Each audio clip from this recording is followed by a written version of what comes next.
जय हिंद दोस्तों, ये महिला इनका वीडियो आप देख रहे हैं और इन्हीं से उम्मीद है हमारे केंद्रीय कर्मचारी और पेंशनर्स को कि 8वें वेतन आयोग में क्या फायदा होगा, कैसा फायदा होगा, कितना फायदा होगा। बहुत सारे कयास लगाए जा रहे हैं, मीडिया कुछ कह रहा है और जेसीएम स्टाफ साइड, कर्मचारी संगठन सब अपनी अपनी बातें अपनी अपनी तैयारी कर रहे हैं। हम लोग सब कमेटी मेंबर्स आज आपके सामने हैं। आज से हमारा काम शुरू होगा।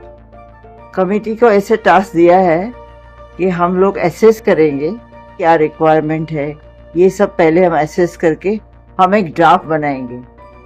इसके लिए हम पब्लिक कंसल्टेशन करेंगे। पब्लिक कंसल्टेशन के लिए हमने हमारी कमेटी के टू कमिटीज बनाई है, सब कमिटीज। उसमें पब्लिक कंसल्टेशन के लिए लोग जाएंगे और एक ड्राफ्ट बनाने वाली कमेटी। फिर दिल्ली में भी हमारी मीटिंग्स होगी, वहां भी हमने ऑफिस एस्टेब्लिश किया। आज पहली बार जो महिला इनका आप वीडियो देख रहे हैं बड़ी सम्मानजनक हैं और ये 8वें वेतन आयोग की अध्यक्षा हैं और श्रीमती रंजना प्रकाश देसाई जी हैं। अब इन्होंने अपने काम करने के तरीके को बता दिया है और इनकी जो टीम है जिसमें आप समझ सकते हो 1990 बैच के आईएएस हैं, सचिव हैं पंकज जैन जी और श्री पुलक घोष जो आईआईएम बेंगलोर में प्रोफेसर हैं, यानी इनके ऊपर दायित्व है। अब इनके नीचे लगभग 40 से 45 लोगों की एक टीम है और यह टीम पूरी तरीके से दिल्ली में स्थापित हो चुकी है। अब इनका काम करने का तरीका है वो उन्होंने सामने रखा है कि हम इसमें 2 कमेटी बनाएंगे और एक है पब्लिक मीटिंग करेगी, पब्लिक सर्वे करेगी, असेस करेगी, दूसरी ड्राफ्ट कमेटी होगी। और ड्राफ्ट कमेटी यानी सारा उन्होंने कहा है अपना हम फील्ड का सर्वे और उसके बाद हमारी मीटिंग होगी, तमाम चीजें और इस हम ड्राफ्ट सबके आएंगे, उसके लिए हम कंसल्टेशन करेंगे और हमारी कंसल्टेशन पॉलिटिकल लोगों से होगी, सभी एक्सपर्ट कमेटी के साथ होगी, स्टेट के लोगों से होगी, सबसे होगी।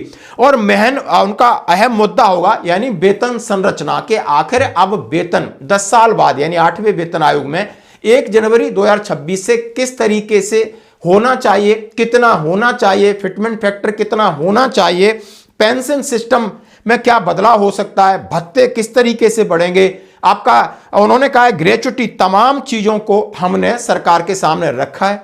सरकार ने हमें टर्म्स ऑफ रेफरेंस यानी अधिसूचना हमें दे दिए। वर्तमान में उनका काम है कि सरकार की आर्थिक परिस्थिति को ध्यान में रखते हुए वित्तीय विवेक संबंधी दिशा निर्देशों को भी ध्यान में रखना होगा। समय सीमा 18 महीने यानी 18 महीने में आपको 50 लाख केंद्रीय कर्मचारी और लगभग 70 लाख आपके पेंशनर हैं, उनका भविष्य में क्या फायदा होगा, किस प्रकार फायदा होगा, यह सरकार के सामने रखा जाएगा। पहली बार यह बयान आया है इनके काम करने का। उन्होंने कहा यह हमारा तरीका रहेगा और साथ में उन्होंने कहा हमारी कमेटी में क्लास 1 अफसर हैं, क्लास 2 अफसर हैं, हम अलग अलग टीमें बनाएंगे और पूरी तरीके से सबसे मीटिंग करेंगे। The committee also interacted with the representatives of political parties, state statutory commissions, as well as with leaders of various religious denominations. Had requested for an interaction with the members of the expert committee. This interaction was held on members as well as chairpersons of both the law commission and the expert committee were present. The committee has painstakingly taken into account all shades of opinions and looked into the various statutes and uncodified laws, including the statutory framework in select countries. Besides, the committee has tried to understand the finer nuances of the various customary practices that prevail in different parts of the state. It gives me immense pleasure to inform you.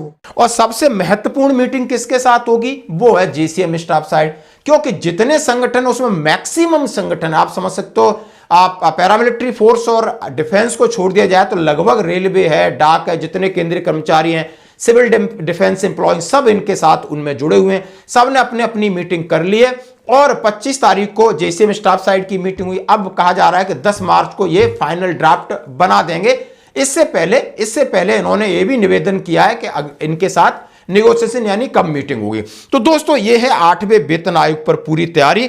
आप अब समझ सकते हो कि यानी अब शंखनाद हो गया है, पहली बार अध्यक्षा का बयान आया है, तो बहुत बड़ा नेगोशिएशन होगा, कि बहुत बड़ी चर्चाएं चल रही हैं। इधर 18 सवाल घूम रहे हैं, उसके ऊपर भी बवाल चल रहा है कि सरकार की इसके ऊपर क्या मंशा है। अब इसमें कयास लगाए जा रहे हैं कि क्या फिटमेंट फैक्टर हो सकता है, यानी इसका मतलब जितना भी चीजें होंगी तो आपकी वेतन बढ़ेगा, और वेतन बढ़ेगा तो किसी रेशियो में बढ़ेगा, कितने परसेंटेज में बढ़ेगा, उससे फिटमेंट फैक्टर निकलेगा। अब फिटमेंट फैक्टर कितना निकलेगा उसके लिए आधार है इनका टर्म्स ऑफ रेफरेंस है, कि टर्म्स ऑफ रेफरेंस जो सरकार ने इनको दिया है, या टर्म्स ऑफ रेफरेंस में जेसीएम स्टाफ साइड क्या बदलाव कराने में सक्षम हो सकता है। अब कयास तो तमाम तरीके की बातें होंगी और निकल के क्या आता है, लेकिन 18 महीने का समय जो दिया है उसमें उन्होंने कहा है हम अपनी पूरी रिपोर्ट सबमिट कर देंगे, और लगभग आप समझ सकते हो अब इनके पास 14-15 महीने रह गए। तो देखते हैं आगे किस तरीके से फायदा होगा। धन्यवाद। कमेटी को ऐसे टास्क दिया है कि हम लोग एसेस करेंगे कि क्या रिक्वायरमेंट है, ये सब पहले हम एसेस करके हम एक ड्राफ्ट बनाएंगे। इसके लिए हम पब्लिक कंसल्टेशन करेंगे। पब्लिक कंसल्टेशन के लिए हमने हमारी कमेटी के टू कमिटीज बनाई है, सब कमिटीज। उसमें पब्लिक कंसल्टेशन के लिए लोग जाएंगे और एक ड्राफ्ट बनाने वाली कमेटी। फिर दिल्ली में भी हमारी मीटिंग्स होगी, वहाँ भी हमने ऑफिस एस्टेब्लिश की।